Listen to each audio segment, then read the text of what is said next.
on va parler donc de la multi-activité. On va voir différentes choses aujourd'hui. Tout d'abord, je vais commencer par vous faire une petite définition de ce que c'est que la multi-activité, faire la différence entre une activité principale et une activité secondaire, comment déclarer une nouvelle activité quand vous vous êtes lancé ou quand vous allez vous lancer, et ensuite, eh bien, quels sont les seuils à connaître lorsqu'on est micro-entrepreneur et plus particulièrement lorsqu'on est en multi-activité.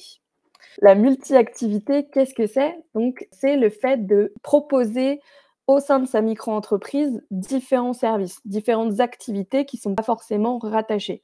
Quand on est micro-entrepreneur, quand on veut le devenir, on n'a pas la possibilité d'ouvrir plusieurs micro-entreprises à son nom. On est juste en capacité d'en ouvrir une seule. Donc, on a une seule micro-entreprise par personne, mais par contre, on peut proposer plein de prestations ou de produits de secteurs différents. Donc, on n'est pas cantonné à une seule activité lorsqu'on est micro-entrepreneur. Je vais vous donner quelques exemples. Si, admettons, vous souhaitez être infographiste et à côté proposer des services de couture, donc c'est-à-dire avoir une profession libérale et une profession qui est artisanale, eh bien c'est possible en multi-activité. Même si c'est des domaines qui sont différents, vous allez pouvoir le faire. Si vous voulez ouvrir une plateforme de e-commerce, faire de la photographie, faire de la formation sur le métier de photographe, prendre des photos, ce genre de choses-là. Donc, c'est des domaines différents. Vous avez de la vente, de la profession libérale et aussi de l'artisanat. Eh bien, ça, c'est possible. Vous pouvez avoir plusieurs casquettes en tant que micro-entrepreneur. Au niveau des activités principales et secondaires, lorsque vous vous immatriculez en tant que micro-entrepreneur, on vous demande quelles vont être les activités que vous allez devoir proposer dans la micro-entreprise. On va vous demander de déterminer quelle est votre activité principale. Donc l'activité principale, c'est laquelle? C'est celle qui va vous fournir le plus gros chiffre d'affaires. Donc, si vous savez toutes les activités que vous proposez, il faut que vous estimiez celle qui vous rapportera le plus de chiffre d'affaires et c'est celle-là que vous devrez déclarer comme activité principale. Si vous proposez des activités à côté, donc ce sera vos activités secondaires, dans ce cas-là, eh bien, il faudra juste dire que vous avez ces autres activités-là à proposer. Donc c'est pas quelque chose qui est figé dans le temps. Si admettons, lorsque vous faites vos démarches de création, vous vous dites: «Bah, je pense que, ma plateforme de e-commerce, c'est ce qui va me rapporter le plus de chiffre d'affaires et mon activité de photographe, ça va être mon activité secondaire», vous le faites et si après coup, vous vous dites: «Bah, au final, non, c'est le fait d'être photographe qui me rapporte le plus», on peut faire le changement pour modifier, eh bien, votre activité principale par la suite. Quand on commence ces démarches de, création de micro-entreprise, on définit quelle est l'activité principale, donc si c'est celle qui va rapporter le plus de chiffre d'affaires. Les autres sont considérées comme des activités secondaires et si après coup, je me rends compte qu'au final, mon activité principale n'est pas forcément celle qui me rapporte le plus, on peut faire les changements par la suite.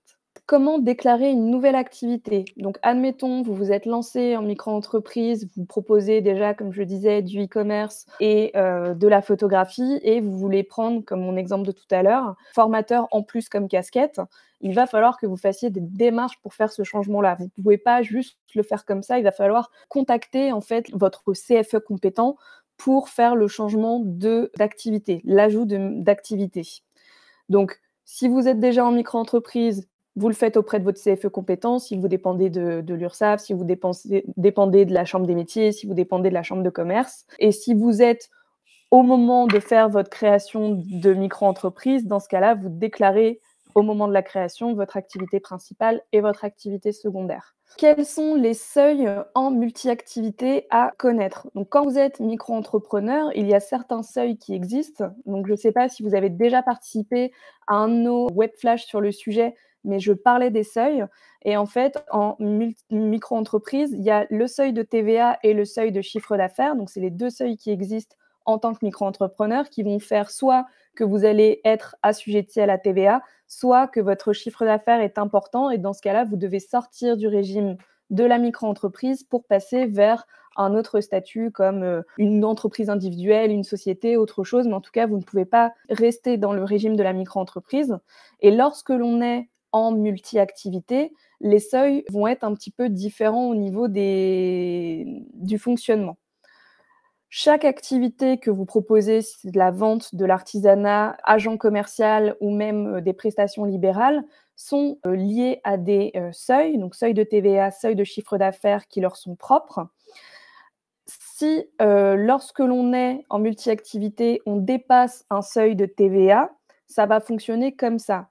On va prendre chacune de vos activités, donc chaque chiffre d'affaires que vous allez faire selon l'activité que vous proposez. Si vous êtes en libéral, si vous êtes en commercial, si vous êtes en artisanal, on prend chacun de vos chiffres d'affaires et il ne faut pas que dans chacun de vos chiffres d'affaires, ça dépasse les seuils de l'activité en question.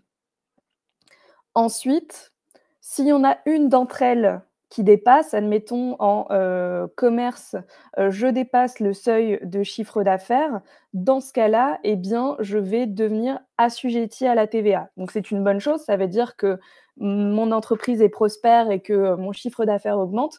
C'est simplement que lorsque vous allez faire des produits et services, proposer des produits et services à vos clients, vous devrez appliquer la TVA sur le prix de vos produits et services que vous proposerez. Donc, en multi-activité, le seuil de TVA, on prend le chiffre d'affaires de chacune des activités que l'on propose. Donc, si ça ne dépasse pas, je ne suis pas assujettie à la TVA. Si par contre, l'une seule d'entre elles dépasse, l'ensemble de mes activités y seront assujetties.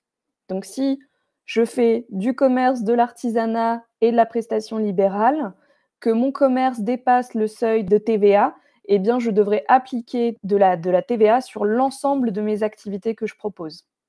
Le seuil de TVA est l'un des seuils qui existent lorsqu'on est micro-entrepreneur. Le second seuil, c'est le seuil de chiffre d'affaires. Donc, c'est en fonction du chiffre d'affaires que vous allez faire, on va vérifier si vous pouvez rester dans le régime de la micro-entreprise.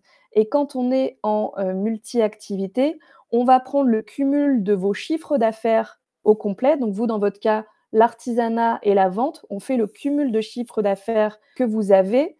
Et si, admettons, vous déclarez l'artisanat comme votre activité principale, il ne faut pas que le cumul de l'artisanat et de la vente, donc du commerce, dépasse le seuil de l'artisanat. On prend le chiffre d'affaires que vous faites, on vérifie si le cumul du chiffre d'affaires dépasse le seuil de l'activité principale que vous faites. Si ce n'est pas le cas, vous restez dans le régime de la micro-entreprise. Si par contre c'est le cas, vous devez choisir un autre statut pour votre entreprise. Donc sortir du régime de la micro-entreprise. On va aussi faire au niveau du seuil de chiffre d'affaires, un autre truc, c'est de regarder votre chiffre d'affaires par activité et il ne faut pas que les chiffres d'affaires dépassent les seuils parce que sinon, eh bien, vous sortez du régime.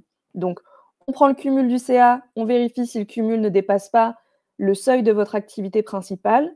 On prend les activités individuellement et on vérifie si chacune d'entre elles ne dépasse pas les seuils qui leur sont donnés.